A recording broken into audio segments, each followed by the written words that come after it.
Bonjour tout le monde. Aujourd'hui, nous allons parler de la communauté Kwakuku comme le secret de la prospérité financière.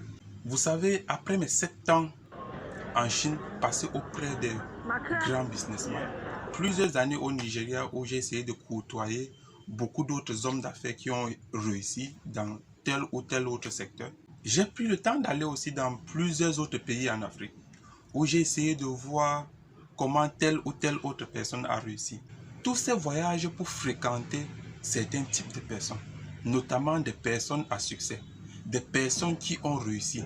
Ceci m'a permis de comprendre pourquoi des jeunes de nos jours restent et demeurent pauvres, restent dans la précarité malgré leurs efforts. Pas parce qu'ils ne travaillent pas, ils travaillent même parfois plus que certaines personnes qui réussissent, mais demeurent dans la précarité. D'après mes études, nous pouvons résumer ceci en 3 points. Le premier point, c'est la religion. Nous sommes restés chez nous et on est venu avec la religion. On nous a imposé la religion. Généralement, dans certaines religions, on va vous dire par exemple que les biens terrestres ne servent à rien. Qu'est-ce que vous entendez par là?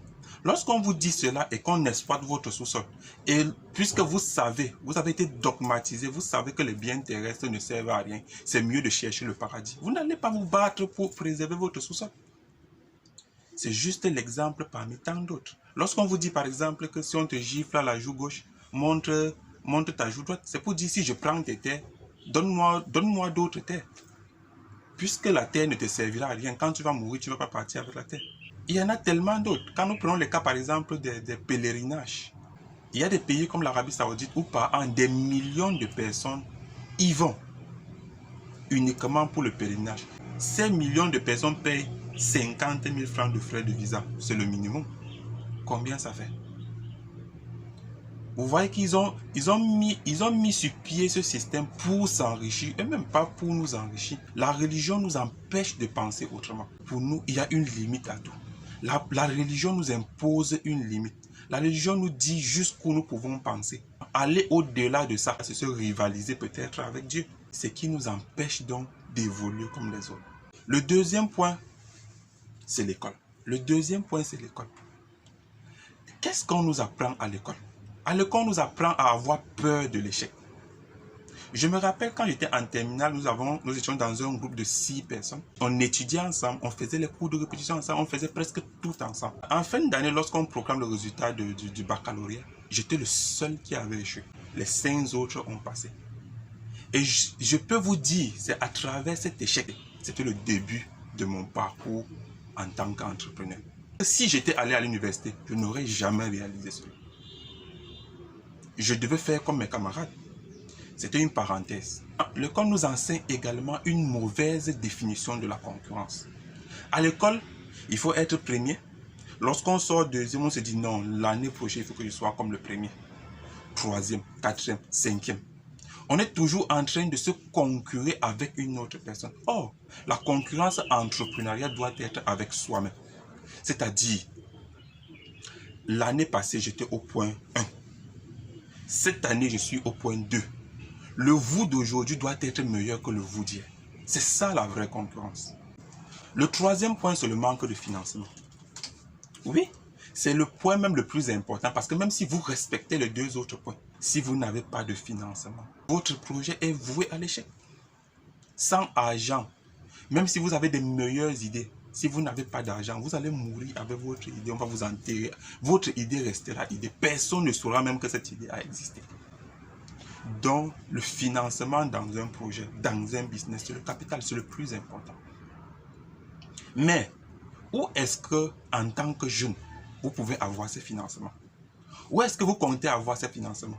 J'ai rencontré dans mon parcours beaucoup de jeunes, dans les vingtaines, qui se disent « Oh, j'attends un financement d'un membre de ma famille pour lancer tel projet. J'attends le financement, je vais aller en banque chercher le financement. » Mais, quelques années plus tard, vous allez les voir dans les trentaines. Ils n'ont pas toujours réalisé ce projet. Pourquoi? Parce qu'à la banque, on va te demander la garantie. Parce que l'oncle sur qui tu comptais pour commencer ton business n'a pas donné l'argent. Tu restes là, tu te dis, ok, dans les vingtaines, je n'ai pas eu, mais dans les trentaines, je peux avoir.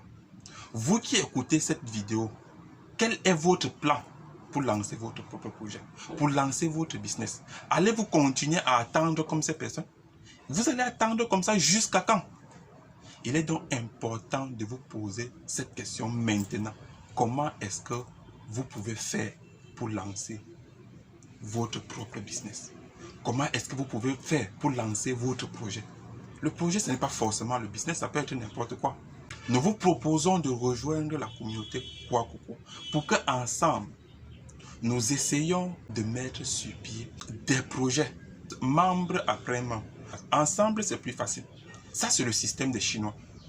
Si vous voyez un Chinois qui émerge, sachez que les Chinois s'organisent en communauté et poussent un membre après un autre et puis un autre, et ainsi de suite. Ils deviennent tous dans leur communauté des riches. N'hésitez pas à adhérer à la communauté Kwakoko pour qu'ensemble nous faisons de mieux. Nous ne voulons pas énormément de personnes. Nous voulons des personnes qui partagent cette vision. Nous voulons des personnes qui ont la soif de réussir. Nous voulons des personnes qui sont entrepreneurs. Donc, la communauté Kwakoko, c'est une communauté qui ne fait pas de différence d'ethnie, qui ne fait pas de différence de classe sociale. Tout ce que nous recherchons, ce sont des personnes qui veulent vraiment réussir. La communauté Kwakoko est tellement structurée que même si vous n'avez pas un projet, mais que vous avez l'envie de réussir, la communauté peut vous donner un projet. Et se rassurer que vous mettez sur pied ce projet et que vous réussissez surtout dans ce projet. Si vous avez aimé cette vidéo, n'oubliez pas de liker, commenter et surtout vous abonner à nos différentes plateformes Facebook, YouTube, Instagram. Si vous voulez faire partie de cette communauté, écrivez en commentaire Kwakoko, j'aimerais adhérer à ta communauté. Un de nos agents va vous prendre en charge, vous expliquer et vous dire comment vous pouvez faire pour adhérer à cette communauté. Merci et à très bientôt pour une nouvelle vidéo.